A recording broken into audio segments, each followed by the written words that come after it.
Revelation's prophecy in Revelation chapter 6 verses 1 and 2 show how the Pope of Rome, Antichrist, is about to secure the backing of the Mideast's most powerful military power, being Israel, precisely as foretold for the nearing start of the 7-year tribulation period. First of all, Revelation chapter 6 verses 1 and 2 is the next major end-time prophecy to occur in today's generation, and these verses identify Antichrist on a white horse at the actual start of the 7-year tribulation period. And importantly, Revelation chapter 6 verses 1 and 2 correlate with Daniel chapter 9 verse 27's prophecy, both showing the actual start of the tribulation. In Revelation chapter 6, it states that Antichrist on a white horse has a bow,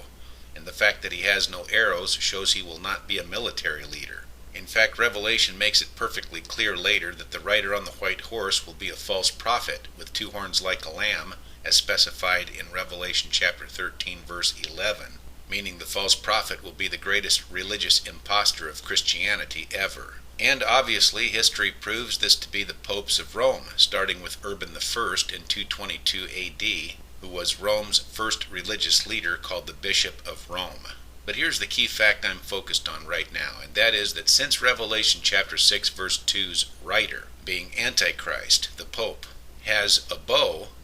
then this symbolizes the fact that Antichrist will be clinging to and holding on to the military at the actual start of the 7-year tribulation period. Now this scenario of Revelation chapter 6 verse 2 is about to precisely come to pass, and that is because once the Pope and end-time Israel actually signed the coming 7-year agreement of Daniel chapter 9 verse 27, which starts the tribulation, then suddenly you have the number one most exalted man in the world today, the Pope, yoked with Israel, who is the sole military superpower in the Mideast. And that is an exact match to Revelation chapter 6 verse 2's rider on the white horse, the Pope, being Antichrist, who has a bow at the start of the tribulation, meaning the Pope is clinging to Israel's military power, second to no other military power in the entire Mideast. Other military powers will also back the Pope later in the tribulation, like possibly the United Nations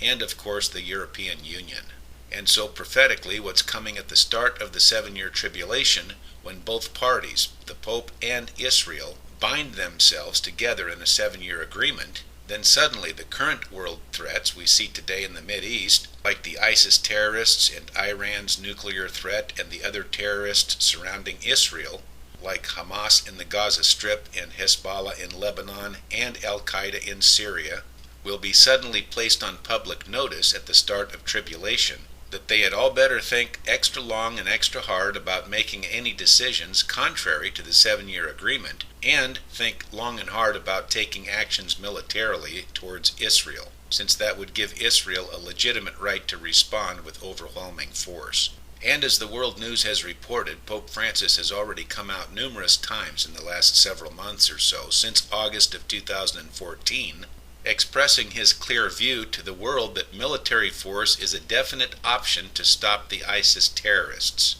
In fact, one of the actual news story links on this is placed right now in the caption of this video, named Pope Francis Endorses the Use of Force Against ISIS Terrorists. And so, as unique and aggressive as this remark is coming from the religious leader of Rome, then the Pope's public advocating of military force is a 100% match to Revelation chapter 6 verse 2's nearing prophecy of the Pope, Antichrist, clinging to a bow, being the military power of Israel at the very beginning of tribulation. So again, all of this confirms with all other prophecies at an apex right now, that the stage is set for Revelation chapter 6 verse 2's prophecy to take place at the actual signing of a 7-year agreement between the Vatican and end-time Israel, precisely as Daniel chapter 9 verse 27 foretells.